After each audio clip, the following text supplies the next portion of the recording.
जय हिंद मित्रों। स्वागत है आप सभी का हमारे इस ऑनलाइन प्लेटफॉर्म बिंद स्टडी पॉइंट में। दोस्तों, हम यहाँ पे मध्य प्रदेश शिक्षक पात्रता भर्ती परीक्षा वर्ग 3 के सिलेबस की चर्चा कर रहे हैं।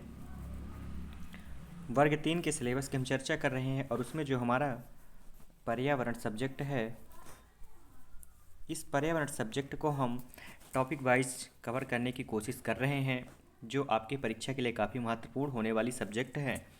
इस पर्यावरण में काफ़ी लेक्चर अभी तक अपलोड कर दिए गए हैं।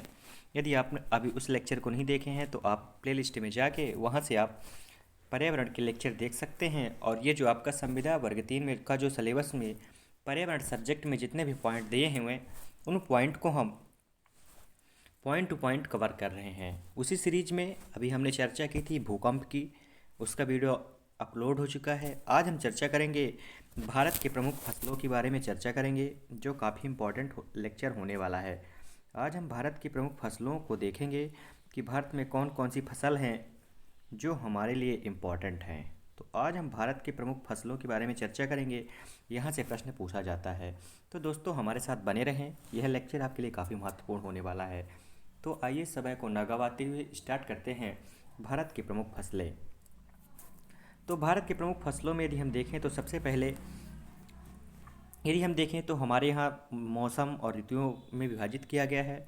मौसम अलग अलग समय में पाया जाता है और उसी के आधार पर भारत में फसलों को विभाजित किया गया है। तो भारत में मुख्यतः जो फसलें होती हैं वो 3 प्रकार की फसलें भारत में बोई जाती हैं।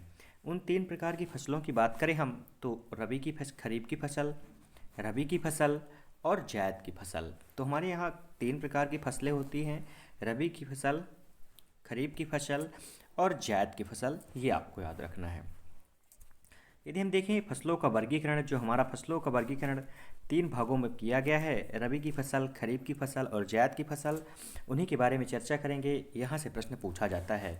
तो सबसे पहले हम देखेंगे रबी की फसल, सबसे पहले हम चर्चा करेंगे खरीफ की फसल की मित्रों। तो खरीफ की फसल वे फसलें जिनकी बुवाई वर्षा के साथ मानसून के आगमन से ही, मानसून का आगमन यानी जून जुलाई में होती है। तो आपसे पूछा गया ये प्रश्न है कि खरीफ की फसलें किस माह में बोई जाती हैं। तो आपको याद रखना है जो खरीफ की फसलें हैं ये जून जुलाई में बोई जाती हैं। आपको याद रखना है, हम आपसे चर्चा करेंगे कौन कौन से प्रश्न पूछे जाते हैं, तथा इसकी कटाई जो होती है अक्टूबर नवंबर में की जाती है। तो आपसे ये प्रश्न पूछा गया है कि रबी की फसलों को बुवाई और कटाई का जो क्रम है जून जुलाई में बोई जाती है और अक्टूबर नवंबर में काटी जाती है। ये आपको याद रखना है। खरीफ की फसलें कहलाती हैं, खरीफ की फसल को हम सियालू नाम से जानते हैं। वेरी वेरी इंपॉर्टेंट प्रश्न है, ये आया हुआ प्रश्न है, टेट में आया हुआ प्रश्न है, राजस्थान टेट में आया है। तो जो खरीफ की फसल होती है उसे हम सियालू नाम से भी जानते हैं दोस्त। ये आपको याद रखना है कि खरीफ की फसलों को हम सियालू नाम से जानते हैं। इसके आगे यदि हम देखें तो भारत में कुल कृषि उत्पादन का लगभग 62% भाग पर खरीफ की फसल का उत्पादन होता है। खरीफ की फसलों की बात करें तो खरीफ में बाजरा, ज्वार, मक्का, कपास, गन्ना, अरंडी, चावल, मूंगफली, तिल, ज्वार, धान, ये हमारी खरीफ की फसलें हैं। और सीधा आपसे प्रश्न पूछा जाता है, नाम दे देगा फसल का और पूछ लेगा कौन सी फसल है। तो आपको याद रखना है, आपको हम यहाँ पे एक ट्रिक शेयर करना चाहेंगे। जैसे यदि आप देख रहे हैं यहाँ पे हमारा क्या लिखा हुआ है, खरीफ लिखा हुआ है। जो खरीफ की फसलें होती हैं तो खरीफ में हम 3 शब्द की बात करते हैं।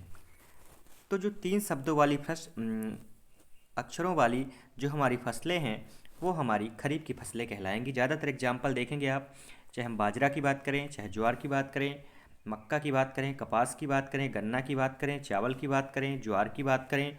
सिर्फ आपको धान याद रखना है, मेन जो पूछी जाती है और जो कन्फ्यूज करती है हमें। तो धान है जो हमारी रबी खरीफ की फसल है, लेकिन ये 2 शब्दों से मिलकर बनी हुई है। तो आपको याद रखना है। तो आप क्या इसकी ट्रिक आपको अप्रोच करनी है, 3 आपको याद करनी है, क्योंकि खरीफ में 3 शब्द हैं दोस्तों। तो आपको 3 को पकड़ना है। यदि हम आप खरीफ की फसल की को ट्रिक देख लेते हैं तो खरीफ की फसल में क्या है, खरीफ की अम्मा गधा बजाती है। क्या है दोस्तों, खरीफ की अम्मा गधा बजाती है, ये आपको याद रखना है। तो खरीफ की फसल की बात करें तो खरीफ से बात करें, खरीफ की फसल अरहर, मूंगफली, धान, ज्वार, मक्का, गन्ना, बाजरा और तिलहन। ये हमारी खरीफ की फसलें हैं दोस्तों, याद रखना है आपको।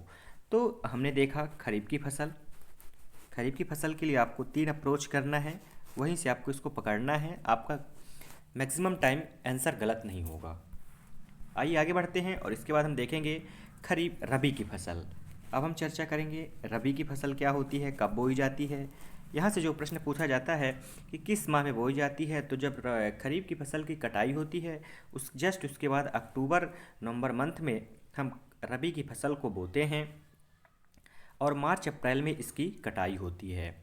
तो आपको याद रखना है रबी की जो होली के समय पर जो कटाइयाँ चालू होती हैं वो कौन सी फसल होती है और रबी की फसल होती हैं। रबी की फसल को हम क्या कहते हैं, उनालू। खरीफ की फसल को हमने क्या देखा, खरीफ की फसल को हम क्या बोलते हैं, सियालू। याद रखना है आपको, भूलना नहीं है, खरीफ की फसल को सियालू कहते हैं। और यदि हम रबी की फसल की बात करें तो रबी को फसल को हम उनालू नाम से जानते हैं। किस नाम से जानते हैं, उनालू। भारत में कुल कृषि का उत्पादन का लगभग 24% भाग रबी की फसल में है। यदि हम खरीफ की बात करें तो खरीफ की फसल में हमारा कितना है, 61% है, और रबी की फसल में 24% है, आपको याद रखना है। रबी की फसलों में गेहूँ, चना, जौ, सरसों, मसूर, राई, तारामीरा, अलसी आदि प्रमुख फसल हैं। तो जैसा हमने वहाँ पे अप्रोच किया था कि दो फसल रबी की फसल में 2 अक्षर आते हैं, रबी की फसल में हमारे 2 अक्षर हैं। तो आपको याद रखना है, ज़्यादातर धान बस को छोड़ के, क्योंकि धान हमारी खरीफ की फसल है, तो धान बस को छोड़ के देखेंगे आप, जैसे गेहूँ ले लें, चना ले लें, आपको सरसों को याद रखना है, राई ले लें, तो ये हमारी रबी की फसल कहलाएंगी। रबी की फसल के लिए जो हमारी एक ट्रिक है, ट्रिक देखेंगे कौन सी ट्रिक है रबी की फसल के लिए। हमारी ट्रिक है रबी आरजू के सच्चे गम में डूबा। रबी जो है वह आरजू के सच्चे गम में क्या होता है, डूब जाता है मित्रों, याद रखना है आपको। तो रबी रबी से हम रबी की फसल का अप्रोच करेंगे। आरजू, आ से आलू, र से राई, जू जौ, सा से सरसों, फिर गन्ना, यहाँ पे चन्ना, फिर ग से गेहूँ, ये यूपी टेट में पूछा गया प्रश्न है। फिर मटर, माँ से मटर, और डूबा में डूबा, कहे में गम में डूबा, तो मटर, गेहूँ, मटर और मसूर में, याद रखना है आपको। तो रबी आरजू के सच्चे गम में डूबा, ऐसे आप रबी की फसल को अप्रोच कर सकते हैं मित्रों।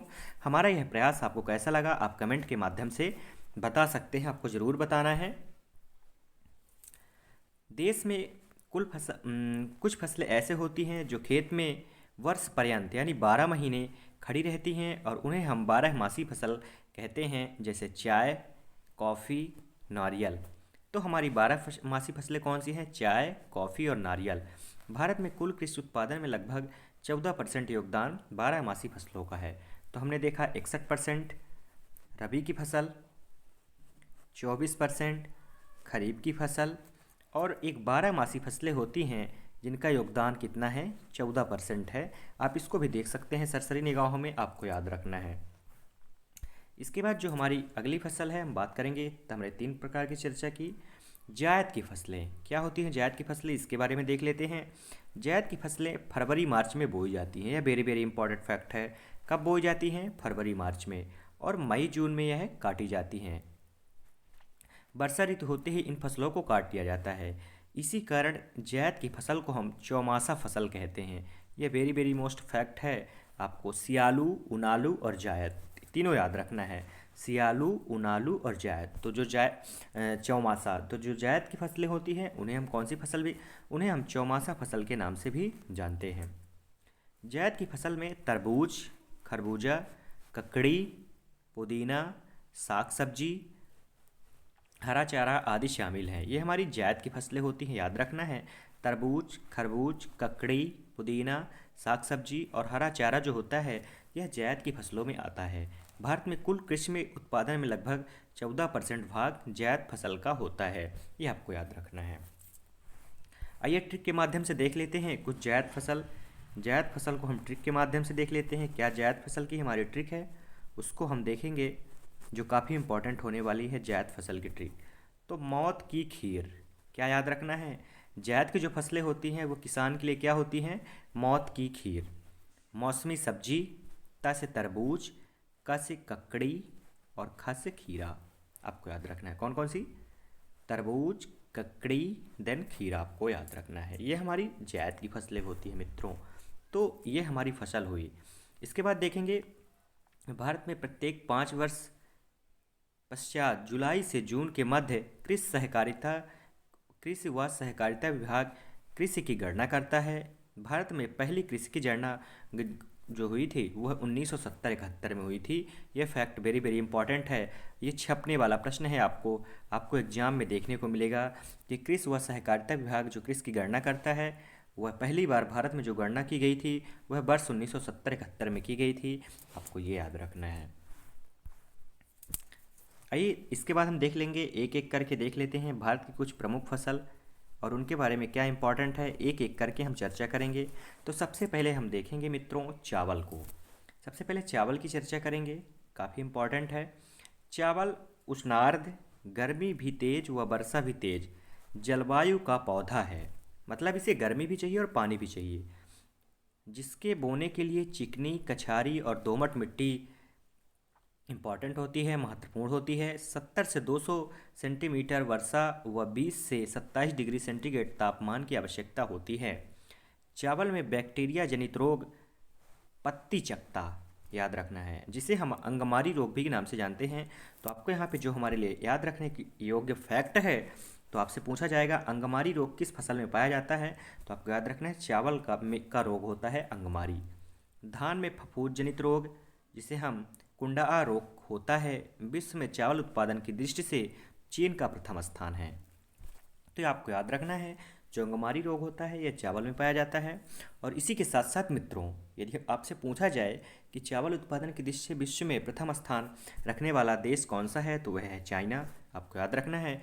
वही हम भारत की स्थिति की बात करें तो जो दूसरे स्थान पर है, दूसरे पायदान पर हमारा भारत है, जबकि सर्वाधिक बुवाई क्षेत्रफल भारत में ही है। ये भी फैक्ट काफ़ी इंपॉर्टेंट है, अभी तक पूछा नहीं गया है पर काफ़ी इंपॉर्टेंट फैक्ट है मित्रों।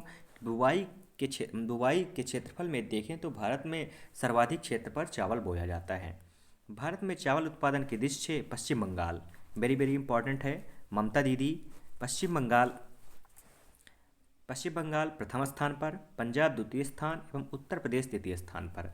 तो आपको इसमें याद रखना है, यदि आप प्रीलिम्स दे रहे हैं या फिर वनडे एग्जाम के लिए, तो आपको याद रखना है कि सर्वाधिक चावल उत्पादन भारत में कहाँ पे होता है, तो भारत में पश्चिम बंगाल में सर्वाधिक चावल उत्पादन होता है। समुद्र तटीय डेल्टाई भाग हिमालय की तराई में चावल उत्पादन की आदर्श स्थिति पाई जाती है, इसको भी याद रखना है। भारत विश्व के कुल चावल उत्पादन का लगभग 21.9%, यह इंपॉर्टेंट फैक्ट है, बिल्कुल छपने वाला फैक्ट है। 21.99% चावल उत्पादन करता है। वह खाद्यान्न में 42% चावल का उत्पादन होता है। भारत में छत्तीसगढ़ राज्य को चावल का कटोरा कहते हैं। यह फैक्ट तो पता नहीं कितनी बार पूछा गया है सभी प्रतियोगी परीक्षाओं में कि चावल का कटोरा किस राज्य को कहते हैं, तो छत्तीसगढ़ को चावल का कटोरा कहा जाता है। तथा आंध्र प्रदेश को हम धान का कटोरा कहते हैं। यदि आपको इस स्थिति से आप परिचित हैं कि चावल का कटोरा किसे कहते हैं, तो छत्तीसगढ़ को कहते हैं। लेकिन ये फैक्ट आपके लिए ज़्यादा इंपॉर्टेंट हो जाता है कि धान का कटोरा हम किसे कहते हैं, तो धान आंध्र प्रदेश, ये आपको याद रखना है। तो आंध्र प्रदेश को हम धान के कटोरा के नाम से जानते हैं, ये आपको याद रखना है। चावल उत्पादन के लिए चीन का जेचुआन बेसिन, जिसे हम रेड बेसिन के नाम से जानते हैं, रेड बेसिन प्रसिद्ध है। तो आपको पूछ सकता है, याद रखना है। चावल के खेत में 75 दिनों तक पानी भरा रहना आवश्यक होता है, यह आपको याद रखना है। भारत में जापानी विधि से चावल पैदा करने वाला का पहला प्रयोग 1953 में आरंभ हुआ।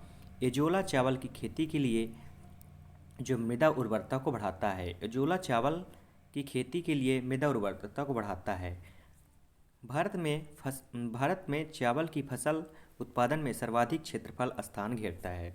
तो भारत में सर्वाधिक स्थान पर चावल की बुवाई होती है, इसलिए सर्वाधिक क्षेत्रफल घेरता है, ये आपको याद रखना है। आइए देख लेते हैं चावल उत्पादक कुछ प्रमुख देश कौन कौन से हैं जो चावल उत्पादन करते हैं। तो उसको हम ट्रिक के माध्यम से देखेंगे मित्रों, हमारी एक ट्रिक है उसके माध्यम से देखेंगे। तो जो ट्रिक है, इंडो बंगला के थाए चावल चभ कर खाए। मित्रों याद रखना है, आपको मजाक नहीं लेना है, याद करने की ट्रिक है।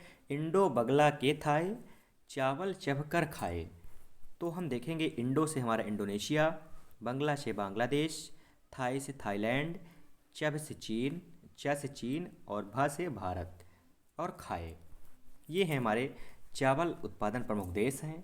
यदि हम चावल उत्पादन कुछ और प्रमुख देश की बात करें, सीबीआई चीन, यदि हम इसका क्रम देखें, भारत और इंडोनेशिया, ये उत्पादक देश हैं यदि इनके क्रम की बात करें। चावल के बाद हम अगली फसल की बात करेंगे, जो अगली फसल हमारी इंपॉर्टेंट है। देन गेहूं की बात करेंगे, काफ़ी इंपॉर्टेंट है गेहूं हमारे लिए। न ज़्यादा सर्दी न ज़्यादा वर्षा, जलवायु का पौधा है जिसे बोने के लिए हल्की दोमट व चिकनी मिट्टी की आवश्यकता होती है और यह 25 से 75 सेंटीमीटर वर्षा वाले क्षेत्रफल में पाया जाता है। इसमें चक्रवाती वर्षा मावट भी लाभदायी होती है। वह बोते समय 10 डिग्री से 15 डिग्री, पकते समय 25 डिग्री सेंटीग्रेड तापमान की आवश्यकता होती है। गेहूं में वायरस जनित रोग टुंडा रोग, ये पूछा गया है। टुंडू रोग या टुंडा रोग भी मिलता है आपको। तो टुंडू रोग जो पाया जाता है वह गेहूं में पाया जाता है और अंगमारी रोग चावल में पाया जाता है। तथा फफूंद जनित रोग कंडुआ मोल्या, कंडुआ मोल्या, लाल सड़न रोग, बाली सिकुड़न व काला स्तंभ कीट रोग होता है। तो ये रोग जो हैं गेहूं की फसल में पाए जाते हैं, याद रखना है आपको। विश्व में गेहूं उत्पादन की दृष्टि से चीन प्रथम स्थान व भारत दूसरे स्थान पर। तो यहाँ से आपको क्या याद रखना है, एक ट्रिक आपको याद रख लेनी है अपने मन में कि भारत और सॉरी चावल और गेहूं, चावल में चीन प्रथम स्थान पर, दूसरे स्थान पर भारत। गेहूं में चीन प्रथम स्थान पर, दूसरे स्थान पर भारत। ये ट्रिक आपको याद रखनी है। यदि हम भारत की बात करें, भारत में उत्पादन कृषि से उत्तर प्रदेश प्रथम स्थान पर है। वहीं चावल की बात करें तो पश्चिम बंगाल। मध्य प्रदेश का दूसरा स्थान है। यह चावल के बाद देश का प्रमुख खाद्यान्न है। भारत में 20%, वहाँ पे धान में हमने कितना देखा 21%, तो भारत में 20% गेहूं उत्पादन खाद्यान्न के काम में आता है। विश्व में स्टेपी व प्रेरी जो घास के मैदान होते हैं, जो अफ्रीका में पाए जाते हैं, स्टेपी व प्रेरी उत्तरी अमेरिका साइड, ये मैदान गेहूं उत्पादन के लिए प्रसिद्ध हैं। और गेहूं की हम कुछ कुछ प्रमुख किस्मों की बात करें जो प्रमुख हैं हमारे लिए इम्पोर्टेंट हैं, उनको भी आपको याद रखना है इसके साथ साथ।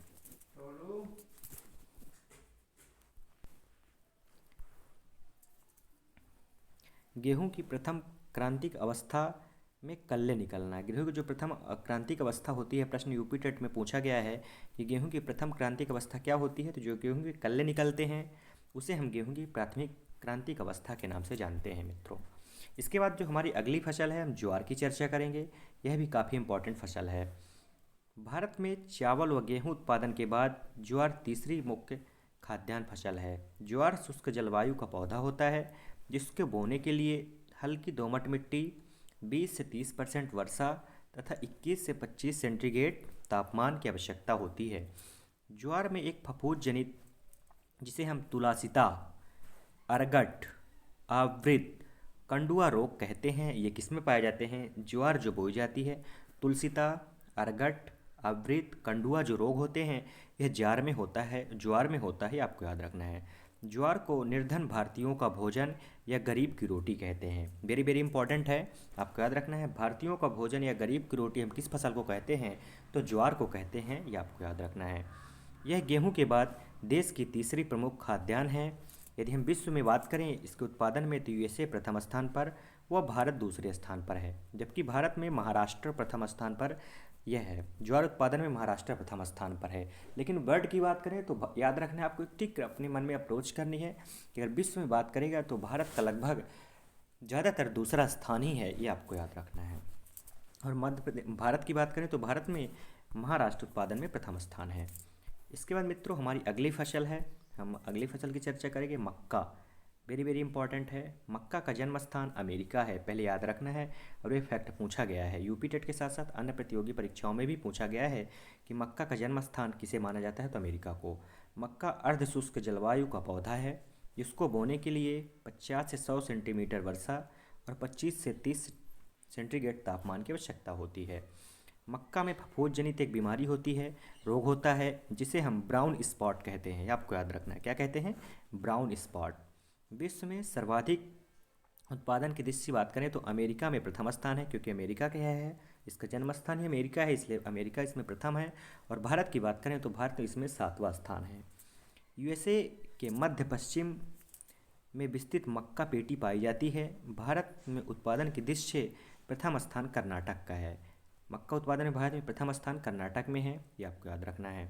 ज्वार की बात किया, ज्वार हमें पीछे देखा ज्वार में, तो ज्वार में महाराष्ट्र। मक्का की प्रमुख किस्में हैं गंगा 101, ये आपको याद रखना है। किसकी किस्म है? गंगा 101, रणजीत, दक्कन, हिमालय, जवाहर, विजयवस्ती, ये सारी हमारी किस्म हैं। ये हमारी मक्के की किस्म है, याद रखना है आपको।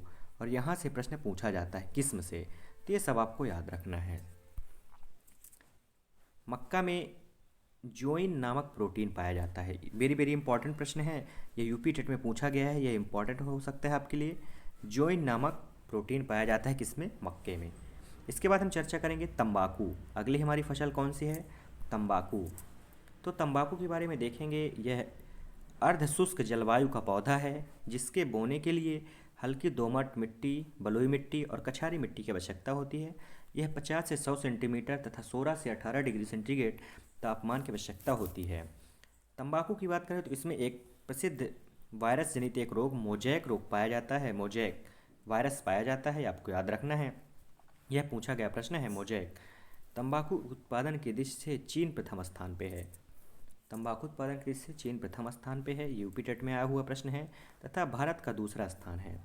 भारत तंबाकू उत्पादन में दूसरा स्थान रखता है। वहीं भारत के गुजरात प्रथम स्थान पे है। गुजरात में सबसे ज़्यादा तंबाकू का उत्पादन किया जाता है। भारत में तंबाकू की निकोटीना, टोबेकम किस्म पाई जाती हैं।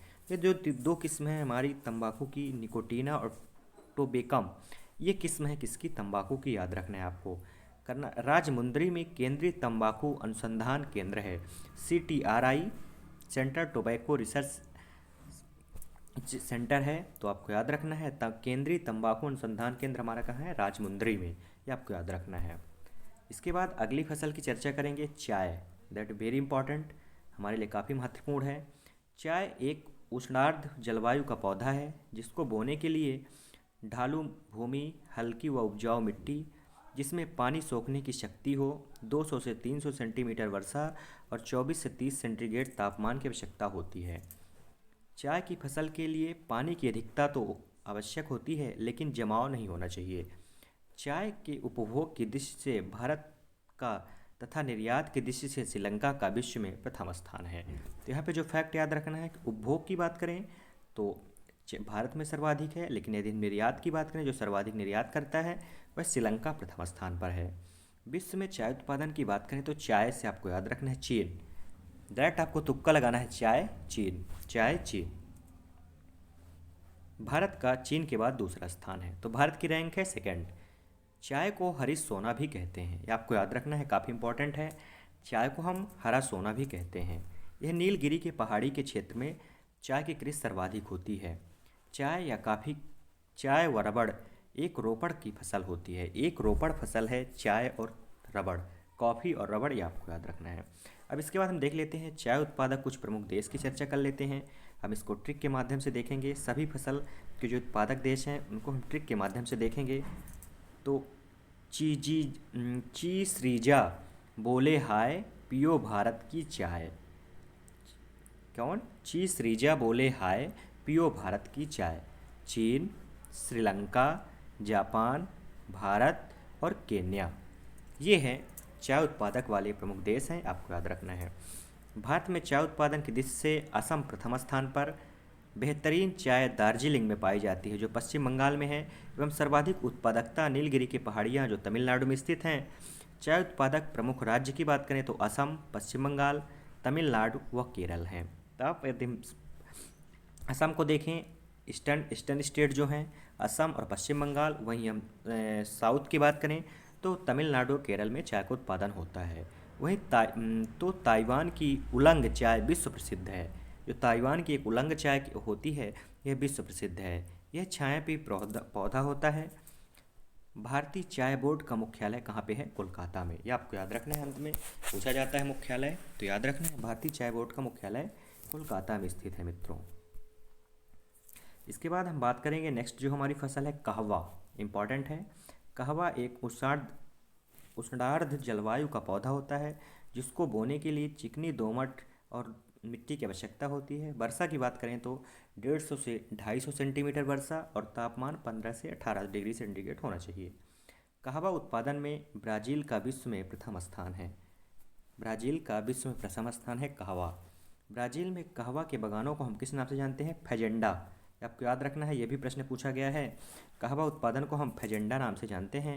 ब्राज़ील का सेंटोस बंदरगाह कहवा का पतन कहलाता है। आपको याद रखना है, जो ब्राज़ील का सेंटोस बंदरगाह है उसे हम कहवा का पतन कहते हैं, पत्तन कहते हैं। जो मतलब सेंटोस बंदरगाह है उसे हम कहवा कॉफ़ी बंदरगाह भी कहते हैं, ये आपको याद रखना है।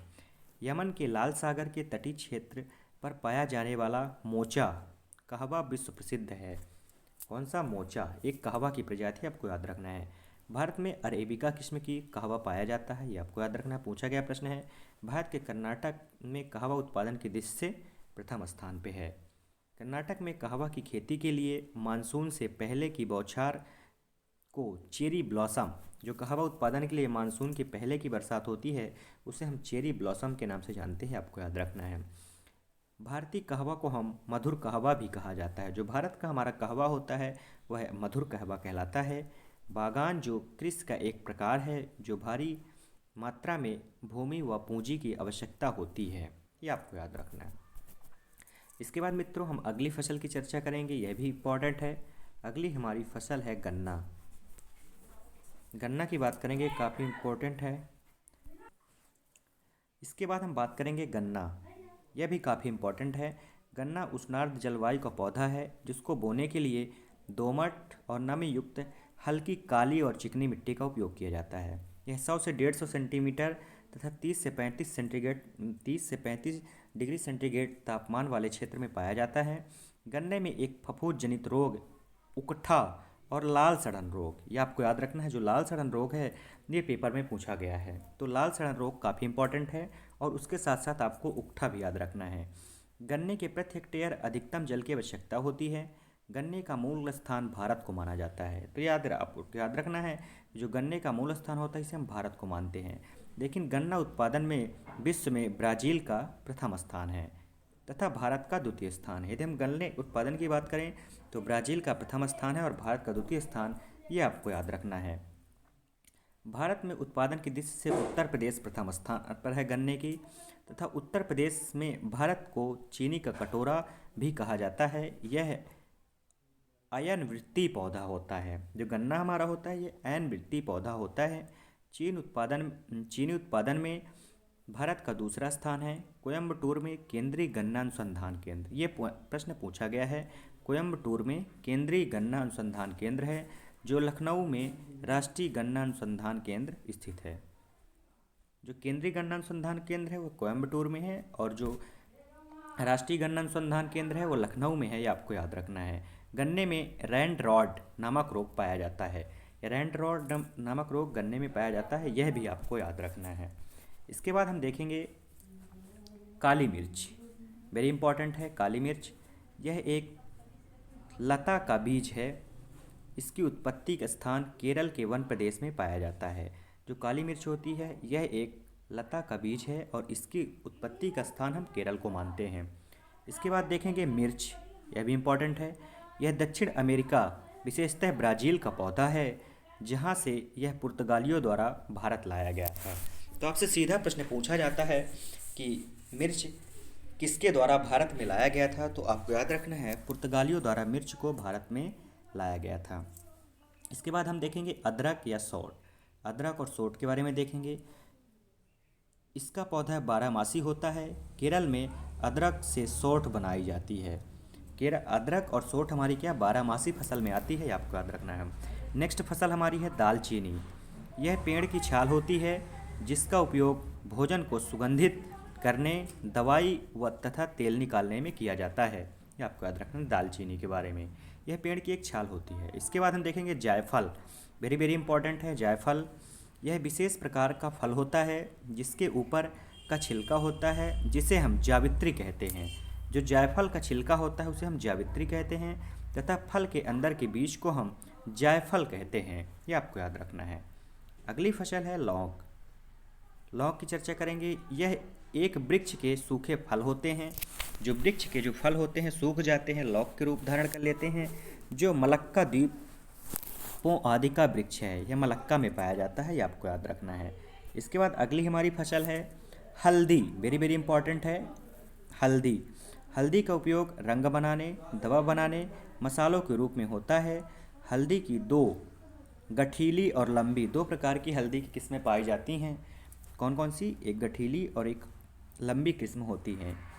इरोड आपको याद रखना है। इरोड जो भारत में है वही विश्व के में सबसे बड़ा हल्दी उत्पादक है, जिस कारण इसे पीला शहर भी कहते हैं, ये आपको याद रखना है। इरोड जो भारत में है, यह विश्व में सबसे बड़ा हल्दी उत्पादक स्थान है, जिस कारण इसे हम पीला शहर के नाम से भी जानते हैं। इसके बाद हम देखेंगे प्याज। वेरी वेरी इंपॉर्टेंट है। प्याज को नकदी फसल माना जाता है। सर्वाधिक प्याज उत्पादन महाराष्ट्र में होता है। यहाँ दो चीज़ आपको याद रखनी है। प्याज को एक तो नकदी फसल में गिना जाता है और इसका सर्वाधिक उत्पादन महाराष्ट्र में होता है। इसके बाद नेक्स्ट फसल है नारियल। नारियल को बागान फसल माना जाता है। कर्नाटक में तुकूर जिला होता है जहाँ नारियल पेड़ों की अधिकता पाई जाती है। आपने देखी होगी जो साउथ इंडियन मूवी हैं, ज़्यादातर केला के बागानों में और नारियल के बागानों में वहाँ की लड़ाई होती है, फाइटिंग होती है, तो वहाँ से आपको याद रखना है। नारियल का सर्वाधिक उत्पादन केरल में होता है, आपको याद रखना है। इसके बाद हम देखेंगे सुपारी। सुपारी का वृक्ष ताड़ की भांति 18 मीटर से अधिक लंबा होता है। विश्व में सुपारी उत्पादन में भारत प्रथम व चीन द्वितीय स्थान पे है। सुपारी में आप देखेंगे यहाँ पे उल्टा है, भारत प्रथम स्थान पे है और चीन द्वितीय स्थान पे है, ये आपको याद रखना है। इसके बाद काजू की बात करेंगे। काजू उत्पादन में विश्व में भारत का काजू के उत्पादन में विश्व में भारत का वियतनाम के बाद दूसरा स्थान है। तो आप देखेंगे काजू सर्वाधिक वियतनाम में उत्पादित होता है और सेकंड स्थान भारत का है। यहाँ विश्व उत्पादन का 45% उत्पादन किया जाता है। भारत में काजू का सबसे बड़ा उपभोक्ता देश होता है, आपको याद रखना है। भारत काजू का सबसे बड़ा उपभोग करने वाला देश माना जाता है। इसके बाद मित्रों हम चर्चा करेंगे रबड़। रबड़ की खेती के लिए आवश्यक तापमान 25 डिग्री सेंटीग्रेड। भारत में केरल राज्य प्राकृतिक रबड़ का सर्वाधिक उत्पादन करता है। रबड़ उत्पादन में विश्व में भारत का चौथा स्थान है, जबकि प्रथम स्थान थाईलैंड में। आप देखेंगे रबड़ उत्पादन के लिए थाईलैंड विश्व प्रसिद्ध है। इसके बाद हम देखेंगे दलहन। भारत में दालों का सर्वाधिक उत्पादक व उपभोक्ता वाला देश है। भारत का दक्कन का पठार, मध्य पठारी भाग व उत्तर पश्चिमी के शुष्क भाग दलहन के लिए आदर्श क्षेत्र हैं। चना उत्पादन में मध्य प्रदेश प्रथम स्थान पर है। दालों में सबसे ज़्यादा प्रोटीन पाया जाता है। दाल में सबसे सर्वाधिक प्रोटीन पाया जाता है। यह प्रश्न भी कई बार पूछा गया है। और उत्पादन की बात करें तो मध्य प्रदेश में सर्वाधिक इसका उत्पादन होता है।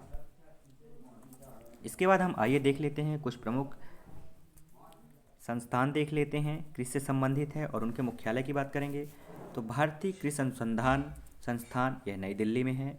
भारतीय कृषि अनुसंधान संस्थान नई दिल्ली। केंद्रीय कृषि अनुसंधान केंद्र पोर्ट ब्लेयर, ये आपको याद रखना है। राजेंद्र कृषि विश्वविद्यालय पूसा बिहार में है। केंद्रीय चावल अनुसंधान केंद्र कटक उड़ीसा में है, ये आपको याद रखना है, यह प्रश्न पूछा गया है। केंद्रीय चावल कटक अनुसंधान केंद्र उड़ीसा में है। केंद्रीय चावल अनुसंधान संस्थान जो हमारे कटक उड़ीसा में है। केंद्रीय गन्ना अनुसंधान संस्थान लखनऊ यूपी में स्थित है। वहीं हम केंद्रीय गन्ना प्रजनन केंद्र की बात करें तो वह कोयम्बटूर तमिलनाडु में स्थित है मित्रों, ये भी आपको याद रखना है। इसके बाद हम देखेंगे केंद्रीय शुष्क अनुसंधान संस्थान, यह काजरी जोधपुर राजस्थान में स्थित है, जोधपुर राजस्थान में।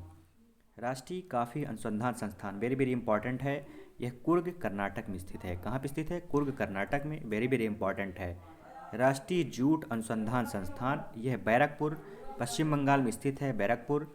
राष्ट्रीय बीजी मसाला अनुसंधान संस्थान, यह ताबीजी अजमेर राजस्थान में स्थित है। कहाँ पे? राजस्थान में। राष्ट्रीय सरसों अनुसंधान केंद्र जो सेवर भरतपुर में स्थित है, ये आपको याद रखना है। चौधरी चरण सिंह राष्ट्रीय कृषि विपणन संस्थान, ये बम्पाला सांगानेर जयपुर राजस्थान में स्थित है, यह भी आपको याद रखना है। राष्ट्रीय ऊंट अनुसंधान संस्थान, यह बीकानेर राजस्थान में स्थित है, यह आपको याद रखना है। राष्ट्रीय डेयरी अनुसंधान संस्थान, very very important, Karnal Haryana में स्थित है। कहाँ पे है? करनाल हरियाणा में। राष्ट्रीय डेयरी निगम व विकास बोर्ड, जो आनंद के नाम से जाना जाता है, गुजरात में है, जो आनंद अमूल का दूध होता है। राष्ट्रीय उर्वरक गुणवत्ता नियंत्रण एवं प्रशिक्षण संस्थान, फरीदाबाद हरियाणा में स्थित है। तो ये सभी संस्थान आपको याद रखने हैं, काफ़ी इंपॉर्टेंट है। यदि हम कॉफ़ी बोर्ड की बात करें, यह बेंगलुरु कर्नाटक में स्थित है। रबड़ बोर्ड कोट्टायम केरल में स्थित है। काफ़ी इंपॉर्टेंट है दोस्तों, काफ़ी very very important. Coffee board Bengaluru Karnataka, रबड़ बोर्ड कोट्टायम केरल, तंबाकू बोर्ड गुंटूर आंध्र प्रदेश, मसाला बोर्ड कोच्चि केरल। मसाला बोर्ड कहाँ पे है? कोच्चि केरल में है। राष्ट्रीय जूट बोर्ड कोलकाता अपने पश्चिम बंगाल में है स्थित है। वो एवं खरपतवार एकत्रीकरण हेतु गार्डन रैक का उपयोग किया जाता है, ये आपको याद रखना है। तो दोस्तों, हमारा यह भारत की प्रमुख फसलों से संबंधित वीडियो था, जिसमें हमने फसलों के प्रकार, जो हमारी 3 प्रकार की फसलें हैं, उनकी चर्चा की, और प्रमुख जो फसल हैं, फसलों को एक एक करके हमने देखा।